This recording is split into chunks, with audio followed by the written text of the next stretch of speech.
Iran নিয়ে ট্রাম্পকে নতুন পরিকল্পনা জানালো মার্কিন বাহিনী। ফের হামলার পরিকল্পনা করছে যুক্তরাষ্ট্র, কড়া হুঁশিয়ারি ইরানের। ইরান যুক্তরাষ্ট্র সংঘাত নিভু নিভু হয়েও জ্বলবে। ট্রাম্পের সফর ঘিরে যুক্তরাষ্ট্রকে হুঁশিয়ারি চীনের। প্রিয় দর্শক, এবার জানিয়ে দিব বিস্তারিত। তবে তার আগে আপনি যদি এই চ্যানেলের নতুন দর্শক হয়ে থাকেন তাহলে চ্যানেলটি সাবস্ক্রাইব করে দেবেন পরবর্তী সকল আপডেট নিউজ সবার আগে পেতে।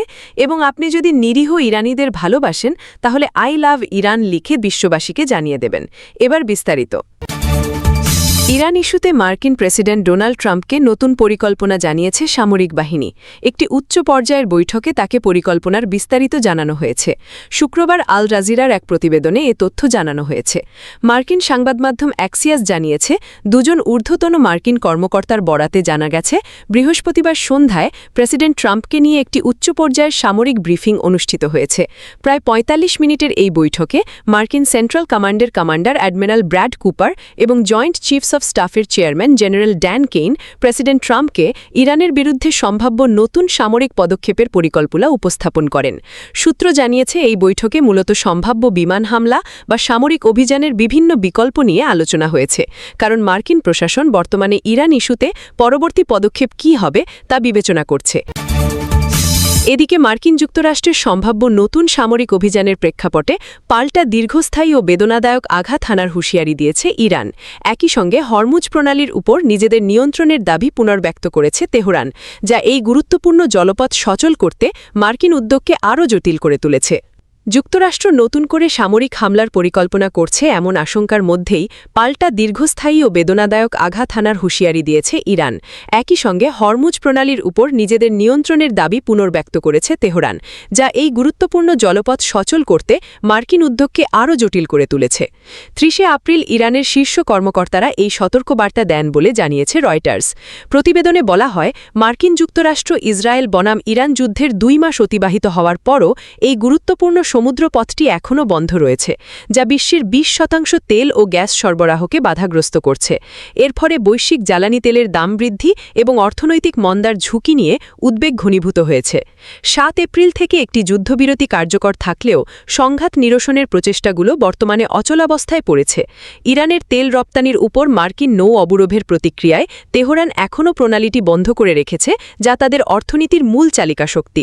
রয়টার্সকে এক মার্কিন কর্মকর্তা জানিয়েছেন, ইরানকে আলোচনার টেবিলে বাধ্য করতে দেশটিতে নতুন করে সামরিক হামলার পরিকল্পনার বিষয়ে বৃহস্পতিবার মার্কিন প্রেসিডেন্ট ডোনাল্ড ট্রাম্পের একটি ব্রিফিং নেওয়ার কথা ছিল।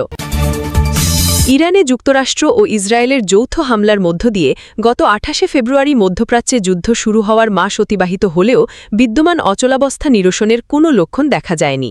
গত ৮ এপ্রিল যুদ্ধবিরতি হওয়ার আগে ৬ সপ্তাহের যুদ্ধে বড় ধরনের অর্থনৈতিক ক্ষতি সত্ত্বেও দুপক্ষই যার যার অবস্থানে অনড় রয়েছে। বিশ্লেষকরা বলছেন, একটি স্থায়ী চুক্তির অভাবে ওয়াশিংটন ও ইরানের মধ্যকার অমীমাংসিত এ লড়াই ক্রমশ দীর্ঘস্থায়ী এক শক্তিক্ষয়ের সংঘর্ষে রূপ নিচ্ছে, যা বৈশ্বিক জ্বালানি সরবরাহ এবং আঞ্চলিক স্থিতিশীলতাকে চরম ঝুঁকির মুখে ফেলেছে। অমীমাংসিত যুদ্ধের মূল্য। যুক্তরাষ্ট্র ও ইরানের বর্তমান অবস্থাকে ইতিমধ্যে অনেকে অমীমাংসিত যুদ্ধ বলে অভিহিত করেছেন। কাতারে জর্জটাউন ইউনিভার্সিটিতে কর্মরত ইরান বিশেষজ্ঞ মেহরান কামরাওয়া আল জাজিরাকে বলেন, এই যুদ্ধও নেই, চুক্তিও নেই, পরিস্থিতি উভয় পক্ষের জন্যই অত্যন্ত ব্যয়বহুল। মার্কিন থিঙ্ক ট্যাঙ্ক কুইন্সি ইনস্টিটিউটের হিসাব অনুযায়ী যুদ্ধের প্রথম মাসেই ওয়াশিংটনের খরচ হয়েছে $20 থেকে $25 বিলিয়ন। ২০০৩ সালের ইরাক যুদ্ধের মতো ইরানে বড় ধরনের স্থল অভিযান চালাতে গেলে মাসে $৫৫ বিলিয়ন প্রয়োজন। অর্থনৈতিক ও রাজনৈতিকভাবে এই বিপুল ব্যয় যুক্তরাষ্ট্রের জন্য বড় চ্যালেঞ্জ। চীন সফরে আসছেন মার্কিন প্রেসিডেন্ট ডোনাল্ড ট্রাম্প। তার এই সফর ঘিরে যুক্তরাষ্ট্রকে সতর্ক করেছে চীন। দেশটির পররাষ্ট্রমন্ত্রী ওয়াং ই দুই দেশের মধ্যে স্থিতিশীলতা বজায় রাখতে যুক্তরাষ্ট্রকে আহ্বান জানান। তিনি সতর্ক করেন, তাইওয়ান ইস্যুই দুই দেশের সম্পর্কের সবচেয়ে বড় ঝুঁকি। শুক্রবার দ্য গার্ডিয়ানের এক প্রতিবেদনে এ তথ্য জানানো হয়েছে। চীনের পররাষ্ট্র মন্ত্রণালয় জানিয়েছে, মার্কিন পররাষ্ট্রমন্ত্রী মার্কো রুবিওর সঙ্গে ফোনালাপ করেছেন চীনের পররাষ্ট্রমন্ত্রী ওয়াং ই।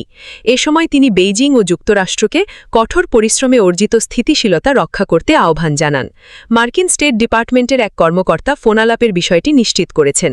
তিনি বলেন এটি মূলত ট্রাম্পের আসন্ন চীন সফরের প্রস্তুতির অংশ ছিল, তবে ফোনালাপের বিষয়ে বিস্তারিত জানানো হয়নি। প্রতিবেদনে বলা হয়েছে ট্রাম্প আগামী 14 থেকে 15 মে চীন সফরে আসবেন। এই সফরে চীনের প্রেসিডেন্ট শি জিনপিংয়ের সঙ্গে তিনি সাক্ষাৎ করবেন। 2025 সালের জানুয়ারিতে হোয়াইট হাউসে ফেরার পর এটি হবে তার প্রথম চীন সফর। তার প্রথম দফা শাসনকালে যুক্তরাষ্ট্র ও চীনের মধ্যে বাণিজ্য ও শুল্ক নিয়ে উত্তেজনা দেখা দেয়। পরে 2024 সালের অক্টোবর মাসে দুই নেতা দক্ষিণ কোরিয়ায় মটে বৈঠকের পর একটি সাময়িক সমঝোতা হয়। চীনের পররাষ্ট্র মন্ত্রণালয়ের বিবৃতিতে বলা হয়েছে, ওয়াং ই রুবিওকে বলেন, দুই দেশকে উচ্চ পর্যায়ের যোগাযোগের প্রস্তুতি নিতে হবে, সহযোগিতার ক্ষেত্র বাড়াতে হবে এবং মতবিরোধগুলো সঠিকভাবে পরিচালনা করতে হবে। তিনি বলেন, যদিও ট্রাম্প ও শি জিনপিংয়ের নেতৃত্বে সম্পর্ক আংশিকভাবে স্থিতিশীল, তবে তাইওয়ান ইস্যুই সবচেয়ে বড় ঝুঁকি।